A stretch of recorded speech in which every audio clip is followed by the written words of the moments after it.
Hello my friends, welcome back to the Super Divorce YouTube channel. This is Nicholas Villars here, aka Super Divorce. Thank you for joining me today. If you like the sound of No Country for Old Men blended together with Lethal Weapon, then I think you're really going to enjoy today's review of Richard Meyer's 2018 graphic novel, Iron Sights. Fully funded on Indiegogo back in 2018, this was the second campaign from Meyer, or as many of you know him on YouTube. Your boy Zach. However, due to a disastrous shipping process for his first campaign, Jawbreaker's Lost Souls, this book, Iron Sights, actually made it out to backers before his first campaign did. So Iron Sights is the very first comic that fans got to hold in their hands from Splato Comics. And though Iron Sights didn't bring in nearly as much money as Meyer's first campaign for Jawbreakers, it still far exceeded its initial goal of $10,000 on Indiegogo, earning just under $120,000 with well over 3,000 backers. Not a bad sophomore campaign as far as I'm concerned. Hopefully, when my first book launches, Lethal Ass Kicker, all of you will help to push me towards numbers like that. Anyway, the story was first put together by Richard C. Meyer and his buddy Carlos Silva. Meyer then turned that story into a full screenplay and actually got some help from real law enforcement officers along the way. They provided stories and anecdotes that he kind of weaved into the story. Of course, it's still a work of fiction. He changed names and dates and all that kind of stuff to protect the innocent and perhaps the guilty. But the point here is that he did homework that many writers do not do. And I think that shines through when you read Iron Sights, which is why I bring that little tidbit up. The interior art was handled by Spanish artiste Ibai Canales, who had been a fan of your boy Zach on Twitter and YouTube way back when he was still known as Diversity in Comics. Despite not being a well-known industry pro before working on Iron Sights, Canales had been building up confidence in himself for years, doing a lot of Transformers fan art and also having an original story published in Heavy Metal magazine. He then put that confidence to good use and actually reached out to Richard Meyer and sent him some fan art. Richard responded enthusiastically and very soon after that offered him his job on Iron Sights. See, kids, don't be afraid to believe in yourself. Take chances. The fantastic cover was brought to us by artist Kelsey Shannon, who's done work for Marvel, DC, Image, and most recently, Allegiance Arts, handling colors and pencils on a fun little title called Nora's Saga, written by Blake Northcott, which in my opinion, my humble opinion, is the hands-down best of the first 4 titles that Allegiance has put out. My copy of Iron Sights also included a smoking hot pinup poster of the character Esme, who we will learn more about just shortly.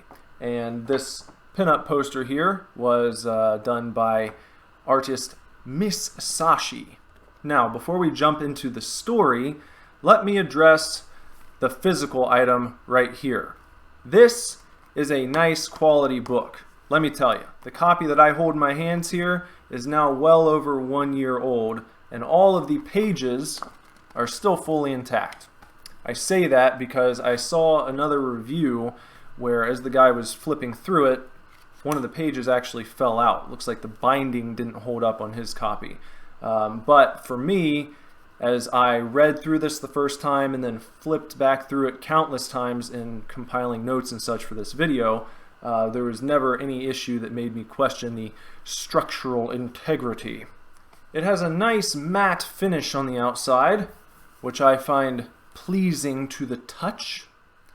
And the pages on the inside seem to be a step or two up from newsprint, which I think works just fine for a black and white book like this. The ink doesn't smudge or transfer to your fingers when you're holding the book, even on the super saturated inky black parts. So no complaints there. I will say, however, that the back cover could have used a little more TLC. Compared to the front, which looks just as nice as any trade put out by Marvel, DC, or Image, the back is just a little lacking. For instance, here are a few back covers to some trades that I had handy. You can see that there is a little more going on. This is an admittedly nitpicky grievance, but all of these points add up, which is why I bothered to mention it. I said earlier that this review would be enjoyed by fans of No Country for Old Men and Lethal Weapon. Those are two films that Richard C. Meyer himself said heavily inspired the story of Iron Sights. So, let's jump into it and see if that inspiration rings true. The book opens in the Reynosa, Mexico office of a cartel boss referred to as Old Man Rodriguez. He seems to be the type who oscillates between stoic and jovial, down to business one second, commanding the respect and attention of everyone in the room, then thoroughly entertained by himself and laughing at his own jokes the next. However, the full content of his character remains a mystery even by the end of the book. After this opening scene, he only makes one more appearance throughout the entire story, and that's around the middle. After that, he's gone. You don't see him again. You don't find out much more about him.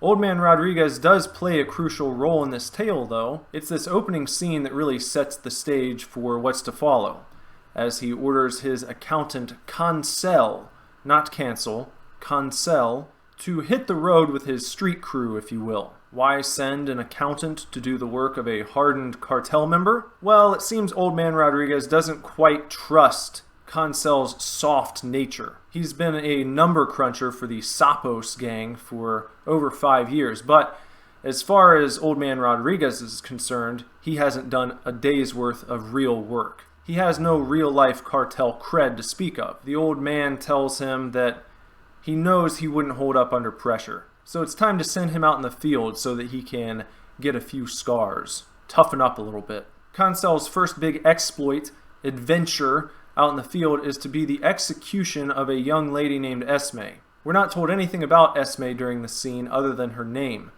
but rest assured, she does play a central role in the adventures that unfold later. Some distance away, on a rock overlooking this scene, a man named Johnny is taking a nap. Johnny, or Ramadi, as he's referred to by everyone in this book except his sister, is one of the two main protagonists in Iron Sights. He wakes up in the bed of his truck after being roused from sleep by a noise, and almost immediately he identifies what's going on in the distance as cartel activity. Being that he's a bit of a stir-crazy war veteran who's already out in the desert doing some target practice anyway, he decides to get his rifle and scope out the scene.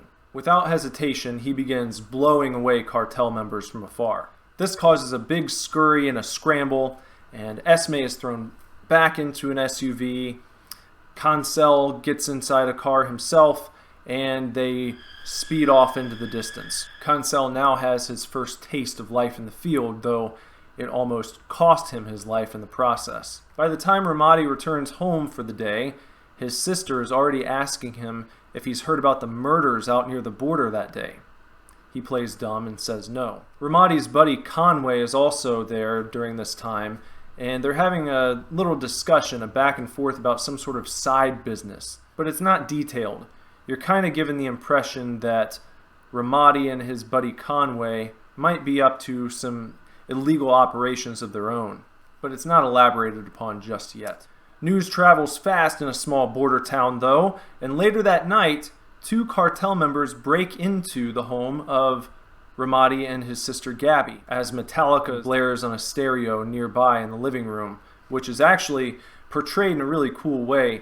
The lyrics to the song are sort of scrawled upon the wall behind where the cartel members are standing once they've broken in. The cartel goons are quickly dispatched by Ramadi, and by that I mean their heads are blown clean off. And let me pause the story here to say that while there are some art criticisms to be made of this book, I do love the way that Abai Canales draws people's heads being exploded. It's graphic, but there's something slightly absurd and cartoony about it. It almost looks like taffy being stretched or something of that nature. Not realistic, but you do know that it is violence happening. However, like I said, there's something kind of absurd and funny about it. In a bit of bad news, however, during this firefight, Ramadi's sister Gabby is actually hit by a stray bullet that he shot himself. She's rushed to the hospital or a local medical facility, if you are Vince McMahon. And while at the hospital, yet another attempt is made on the life of Ramadi. But luckily, he and his sister are saved by the sniper fire of a mysterious character called Mr. Woods, an old man who happened to be perched up in the window of an adjacent building, watching over the hospital room where Ramadi and his sister were.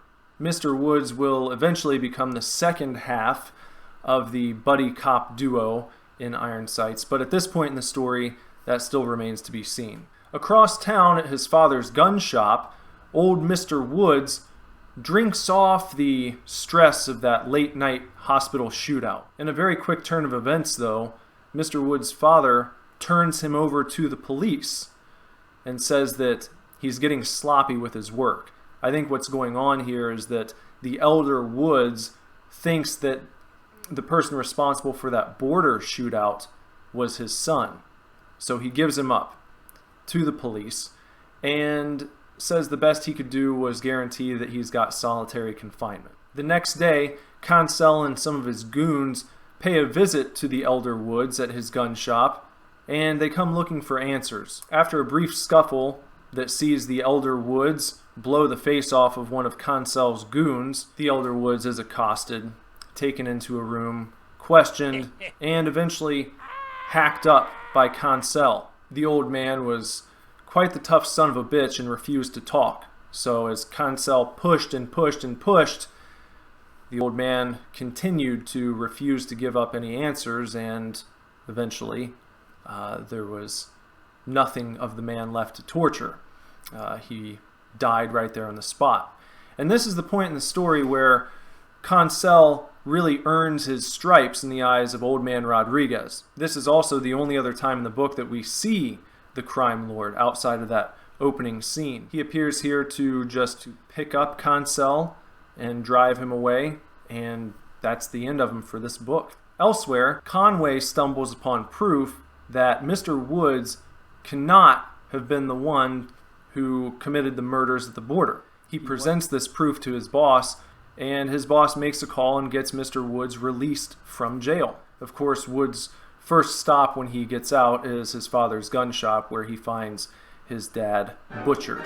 That very same night, when Ramadi and Conway meet up at the warehouse that we are to assume is where they kind of have their base of operations for whatever their shtick is, Woods waits nearby with a sniper rifle, and he begins shooting at them. This turns into a big firefight scene, and eventually the fight ends up down on the ground, taking place right outside this warehouse. Mr. Woods is shot, but he's saved by a bulletproof vest. Kind of tough to tell what's going on in the scene, but that is what happens. During this time, they begin discussing this situation with one another, and we find out that, well, Ramadi and Conway aren't here running coke or heroin, they're actually dealing in discount designer jeans.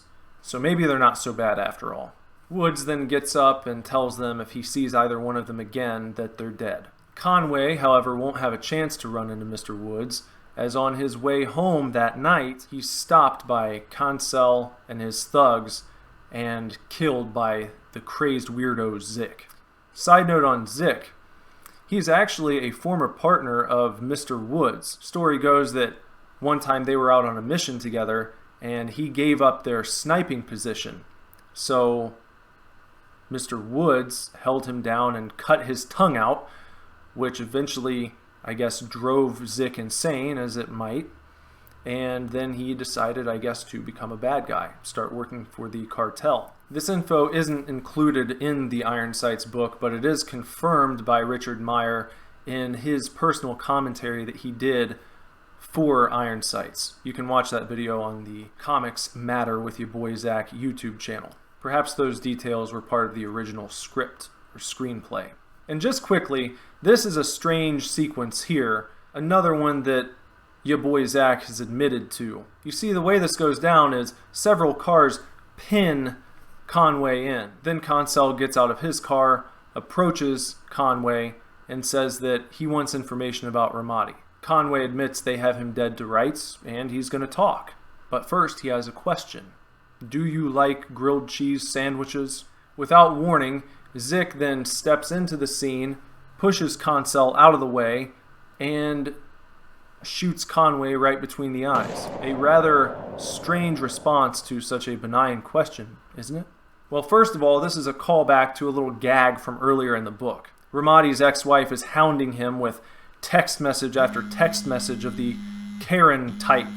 So he hands his phone off to Conway and tells him to write something back. Conway's text back to Ramadi's ex-wife, "Do you like grilled cheese sandwiches?" Which angers Ramadi when he first reads it, but miraculously, it works.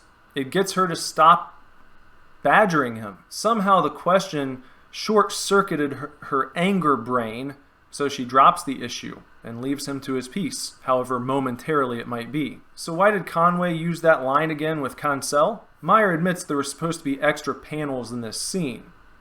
Panels that would show Conway reaching into his glove box for a gun while Cancel pondered the question. And then, of course, the last second, Zik was supposed to notice what was happening and swoop in and make that kill shot to save Cancel's life. Of course, that didn't make it into the book, so the scene just kind of plays out strangely. One more thing on the grilled cheese sandwich. Meyer said that that was a scenario that he had actually taken from real life. He actually saw that happen with a couple of his other friends once, and he knew as soon as it went down that he was going to have to put that into a story someday. And of course he did. It's in Iron Sights. So maybe remember that the next time your significant other is badgering you about something. Just ask, do you like grilled cheese sandwiches? And hopefully you don't get shot in the head. When Ramadi finds out about Conway's murder, he then tracks down Old Man Woods and starts pestering him about a revenge team-up. It takes a little convincing, but Ramadi is able to make the team-up happen. And they set out together on this adventure that covers the second half of the book, we could say. In a great Tarantino-esque scene, Ramadi and Woods dress up like Texas Rangers, and they walk into a shooting range where a Sapos member is hanging out. They first produce fake badges and tell the disinterested clerk at the front counter that the shooting range is now closed. Then they sneak up on the cartel member and proceed to beat the ever-living shit out of him until he gives up some information on that girl from the beginning, Esme. And here it's revealed that Esme is actually the brand new 19-year-old sheriff of a border town that is a crucial strategic spot in the cartel drug wars. The town's previous sheriff was loyal to the Sapos rivals, the Lagartos. After he was driven out, she was the only one willing to step in and take the job. And apparently she was taken captive because she refused to be paid off. The next part of the story is very action heavy, so I won't describe the details blow by blow. Just know that ultimately Ramadi and Woods rescue Esme, and they recruit Ramadi's friend Mando for the final mission of the story. At an outpost out in the middle of nowhere, Ramadi's friend Mando and Esme wait inside of a fenced-in compound. Cancel and his goons roll up, assuming they're there to put Esme back in their clutches again. But as soon as they cross the threshold of this mini compound, Ramadi, who's situated above the compound looking down, snipes the rope that holds the compound gate up, falls down, and all of the cartel members are trapped inside. Mando and Esme run for a nearby garage, but unfortunately Mando is killed, or at least shot up very badly by Cancel. All the while, Ramadi and Mr. Woods are still in their spots above, taking out cartel member after cartel member in this big fight. During all this, however, somewhere nearby, Zik is also perched high up with his own sniper rifle, and he executes a nasty kill shot on poor Mr. Woods. Almost as quickly, though, Ramadi puts Zik in his iron sights and sends him packing. Back on the ground, a crew of Lagartos burst through the compound gate, jump out of their car, and order Cancel to drop his weapon, as he'd been attempting to break inside of the garage where Esme was hiding. Ramadi runs down from his perch above with his gun drawn, but Esme begins to calm everyone down, saying, No, he's cool, he's cool. And at last, the big reveal, turn off if you don't want this part, if you don't want the spoiler. The big reveal is that Esme is actually a member of Lagartos. She describes how she took over for the previous sheriff, and almost immediately Cancel showed up at her doorstep and kind of gave her non-negotiable terms to her surrender, that she would be working for him. However, she didn't like his attitude, and simply because of that, decided to sign up with Cancel's rivals. Cancel then talks a little more shit to her, and she blows his brains out. Esme then offers Ramadi a job. He doesn't say yes or no, but he does get into a car with Esme and the Lagartos members, so I'm assuming he was on board. And that's Iron Sights, a book that sat on my shelf for well over a year before I finally decided to read it. And I'll be honest, initially the art kind of turned me off. I wasn't a big fan. I'm reading a lot of over-the-top manga and superhero books these days, not really much in the gritty, down-to-earth, grounded genres. So I kept putting it off in favor of other things that I'd picked up. Iron Sight's Two Psychos just showed up at my doorstep recently, though, so I figured it was probably a good time to pull this out and give it a read. And you know what? I liked it. A lot. I felt myself enjoying it more and more as I went through my first pass, and even more as I began compiling notes for this video, and even more when I was listening to Richard Meyer work his way through his own commentary, his director's commentary, if you will. I listened to him talk about it, I listened to Ibai Canales talk about it, and I watched other reviews. I even warmed up to the art pretty well by the end.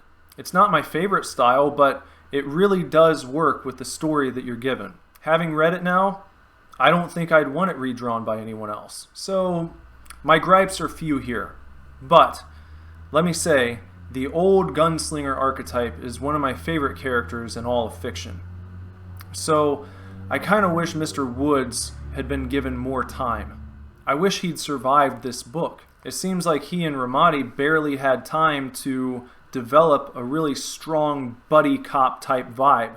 Woods also suffered a death so close to the end of the book that it didn't seem like Ramadi had much time at all to react to that death. Ramadi's reaction was basically limited to 2 relatively small panels, and then it was on with the show. Not that I expected Ramadi to stop and have a full funeral service for him in the middle of a war zone, but maybe a panel that's zoomed in on Ramadi gritting his teeth in anger and just seething with rage. Maybe a small tear being shed. Something. A little more emotion than the slightly inconvenienced shit that he does come out with. Another thing I wanted to point out is how Esme comes across as fully competent and strong by the end of this book, and how she does that without sacrificing her femininity. She's not a strong female in the sense that she's given all the strength of 80s Schwarzenegger and the martial arts capabilities of Jean-Claude Van Damme. It's not like that. She had to be rescued. She needed help. She didn't take out Cancel's cartel on her own, but she outsmarted Cancel, and she kind of played Woods and Ramadi. By the end, she's actually the one offering Ramadi a job. So she's standing at the top, trying to help him up. The point is, she didn't have to basically become a classically male character in order to thrive in this story. It was her cunning and mental acumen that won her the day. Has everyone forgotten brains over brawn? Anyway, Iron Sights is a great read, a fun read, a joy that you'll breeze through in one sitting. Like Meyer said, this is a mashup style book though. It's dealing with heavy themes and crimes that you see in movies like No Country for Old Men or Hell or High Water, but it's infused with the buddy cop humor of A Lethal Weapon. Maybe another way of describing it would be like a collaboration between Quentin Tarantino and Robert Rodriguez. If you didn't pick it up when it first came out, try to track down a copy.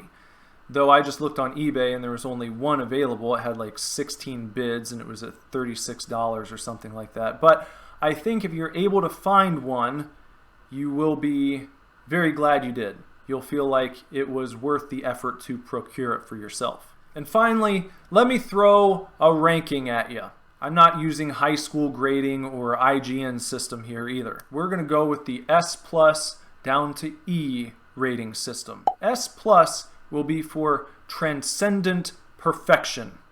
Good at any time. Pick it up now, on Christmas, on your wedding day, when you come home from a funeral.